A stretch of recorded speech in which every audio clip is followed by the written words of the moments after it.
देखंतु जो संवादपत्र मानकर आज ये जो एरिया उपरे सोशल मीडिया रे आमर बीजेडी बहुत खर्च करछि बोली जहाँ प्रसार करछंती सेतिरे मु एकमत नुह कहीं आम एते परिमाण आम खर्च करना तेणु कौ आधार से सर्वे करी यहाँ बाहर करछंती यार उपरे हमको निहाती भाव देखा पड़ो तेणु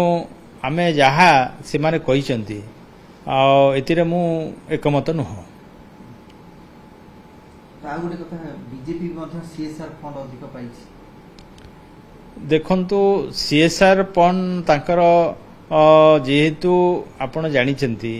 भारतीय जनता दल सरकार केंद्र रे हो किंबा राज्य रे हो से माने सब बेले तांकर जो धनी पुंजी शिल्पपति मानक से प्रोत्साहन दे आइछंती एवं विशेषकर आपणकर देखिए आपणकर विजय माल्या कथा कहतु कि शिल्पपति कथा कहतु से सब बेले तांकर जो लोन निहाई थाए ता उपरे मते से छाड़ करछंती तेणु से दृष्टिकोण आम देखा गरीबों को जो अनुसार सरकार साहाय्य करने कथा ताकू न करी जो कोटिपति मान शिल्पपति मान साहाय्य करिसेंती से अनुसार निहाती भाव में से शिल्पपति माने तांको भेटी देइथिबे सीएसआरटा देइथिबे एवं अधिक चांदा मत देइथिबा जा जणा पड़ुची तेणु मु जा अनुमान करुची तांको जो अनुसार लोन रे तांकर जो दौचंती माने छाड़ ताकू आधार करी एवं सुहाइला परी शिल्पपति मान जो कार्यक्रम भारतीय जनता दल सरकार करुची ताकू बोधे दृष्टि रखिकी से माने से दल प्रति आकृष्ट होती एवं अधिका मध्य से मानको चांदा डोनेशन करिसेंती। आज्ञा बर्तमान आउट कथा जे नवीन बाबू ट्रीटमेंट होउ जाइछि आपण माने मध्य काली तांको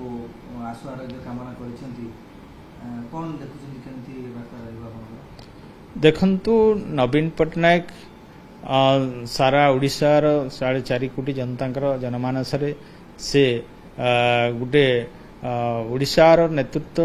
पर छाप तांकर भितर रही जाइछि आउ सारा ओडिशावासी हृदय रही से दृष्टिकोण आपण मैंने काली देखिथिबे स्वतःप्रभुत्व भाव में लोक जिते बड़े मीडिया रे देखिले जानिले जे नवीन पटनायक मुंबई के जाउचंते तांकर ट्रीटमेंट करिया पई तांकर आशु आरोग्य करिया पई समस्ते धाई आसिथिले एवं तांको किछि आमे आश्वासन देवा एवं शीघ्र से किमिति आरोग्य होकर आसंतु एवं ओडिशार सेवा करंतु प्रभु जगन्नाथ तांको सहायक कहंतु यही मंगल कामना करिया पई गतकाली जो प्रकार भीड़ जमी थिले मु मध्ये सेठी उपस्थित थिली तेणु आमे देखुथुलु केते लोक इमोशनाल हो जाउथिले जे नवीन पटनायक भल करी आसंतु एवं आमर दुख सुख रे साथी हंतु आ पुनर्बार ओडिशार दायित्व नैकरी ये ओडिशावासी सुख दुख रे साथी हंतु एटा को नैकरी काली सहस्र लोक जाइकरी तांको देखा करथिले एवं तांको आशु आरोग्य कामना करबा पई भीड़ जमिथिला। या गोटे जो चर्चा होची जे उत्तराधिकारी मध्ये साडो नवीन ने के आसी करन नहीं देखंतु आज्ञा सीटा तो मो माने ता ऊपर कहवा ठीक हे ना नवीन पटनायक चाहिए ताहले हुए तो से उत्तराधिकारी नहीं कि भी आसी पारिबे एतिरे आमे टिप्पणी देवा ठीक हे नहीं समय कहबो कि उत्तराधिकारी ले भलो ले आपण भाबुछन ना मु से ऊपर कमेंट देवा ठीक हे ना आ सेटा निजे जे हमर दलर सुप्रीमो नवीन पटनायक से डिसाइड करिवे एवं से जहाँ चाहिए निहाती पापरे ताको आमे स्वागत करिवा। आज्ञा बीजेपी आज गोटे बाइट रे कहिछि जे नवीन बाबू काली ड्रामा कले सिंपैथी गेन करिया पे गोटे चिकित्सा पूर्व गोटे ड्रामा कले मोदी समावेश को काउंटर करिया देखंतु आज्ञा से आगुरु माने तांकर धार्य हिथिला आ से अनुसार तांकर फ्लाइट टिकेट मध्ये हिथिला एठी कोन से ड्रामा बाजी नुहे नवीन पटनायक केबे ड्रामा करंती नाही से सबु बेले चुपचाप रहंती किमा काको कमेंट भी करंती नाही आज जेते बेले लोक जानिले जे आमर नेता जाउचंती ट्रीटमेंट करिया पई तांकर गोटे माने मनरे श्रद्धा आसिला एवं तांकर प्रति गोटे स्नेहभाव जोटा रही जे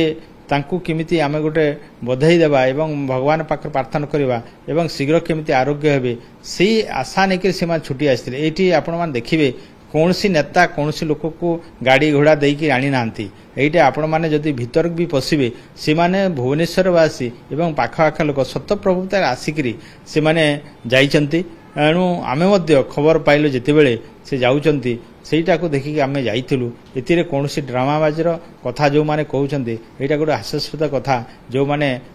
ନିଜେ ମନଗଢ଼ା କହିକରି ତାଙ୍କୁ ଗୋଟେ ଏ ପ୍ରକାର ଆଲୋଚନା ସମାଲୋଚନା କରିବା ଠିକ୍ ନୁହଁ। ସେ କହୁଛନ୍ତି ଦଳ ବୁଡ଼ି ଯାଉଛି, ତେଣୁକରି ଦଳକୁ ଏକଜୁଟ କରିବା ପାଇଁ ଗୋଟେ ସିମ୍ପାଥି ଗେନ୍ କରିବା ପାଇଁ ଇଏ ପ୍ରୟାସ କରୁଛନ୍ତି ନବୀନ।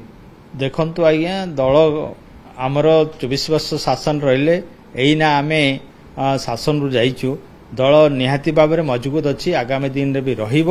ଯେଉଁମାନେ ବିରୋଧୀ ମାନେ ଦଳକୁ ସମାଲୋଚନା କରିବା ତାଙ୍କର ଅଭ୍ୟାସ, ନବୀନ ପଟ୍ଟନାୟକ କେବେ କୌଣସି ଦଳ କିମ୍ବା ବ୍ୟକ୍ତି ବିଶେଷକୁ ଆଜି ପର୍ଯ୍ୟନ୍ତ ସମାଲୋଚନା କରିନାହାନ୍ତି। ସମସ୍ତଙ୍କୁ ସମାନ ଭାବରେ ଚିନ୍ତା କରିକି ଆଗକୁ ନେଇଥାନ୍ତି। ତେଣୁ ଏହି ପ୍ରକାର ଯେଉଁ ମନୋଭାବ ଅଛି ତାଙ୍କ ମନରେ, ତାଙ୍କର ଏହି ପ୍ରକାର ଗୋଟେ ଭାବନା ରହିବା ନିହାତି ଭାବରେ ଗୋଟେ ତାଙ୍କର ଅଭ୍ୟାସରେ ପରିଣତ ହେଇଛି ଯେ ନବୀନ ପଟ୍ଟନାୟକକୁ ଅନ୍ୟ ପ୍ରକାରର ଦୃଷ୍ଟିରେ ଦେଖିକରି ଦଳକୁ ଏବଂ ନବୀନ ପଟ୍ଟନାୟକଙ୍କୁ ସମାଲୋଚନା କରିବା ଏଇଟା ମୋ ମତରେ ଠିକ୍ ନୁହେଁ। ସେ କେବେ କାହାକୁ କହିନାହାନ୍ତି ଯେ ଆମେ ସିମ୍ପାଥି ଗେନ୍ କରିବା କିମ୍ବା ଏଇଠି ନରେନ୍ଦ୍ର ମୋଦି ଆସୁଛନ୍ତି ତାଙ୍କୁ କାଉଣ୍ଟର କରିବା ପାଇଁ, କିମ୍ବା ଆମର ଦଳ ତରଫରୁ ବି ଏ ପ୍ରକାର ଯୋଜନାବଦ୍ଧ ଭାବରେ କିଛି କାର୍ଯ୍ୟ କରାଯାଏ ନାହିଁ। ସେମାନେ କେବଳ ଏଇଟାକୁ ନିଜ ଆଡ଼କୁ ନେବା ପାଇଁ ତାଙ୍କର ଦୋଷ ଦୁର୍ବଳ ଯେଉଁଟା ରହିଛି ଭାରତୀୟ ଜନତା ଦଳ ସରକାରର, ସେମାନେ ଦୋଷ ଦୁର୍ବଳତାକୁ ଲୁଚାଇବା ପାଇଁ ସବୁବେଳେ ନବୀନ ପଟ୍ଟନାୟକ ଏବଂ ପୂର୍ବ ସରକାର ସବୁବେଳେ ଦୋଷାରୋପ କରିଥାନ୍ତି।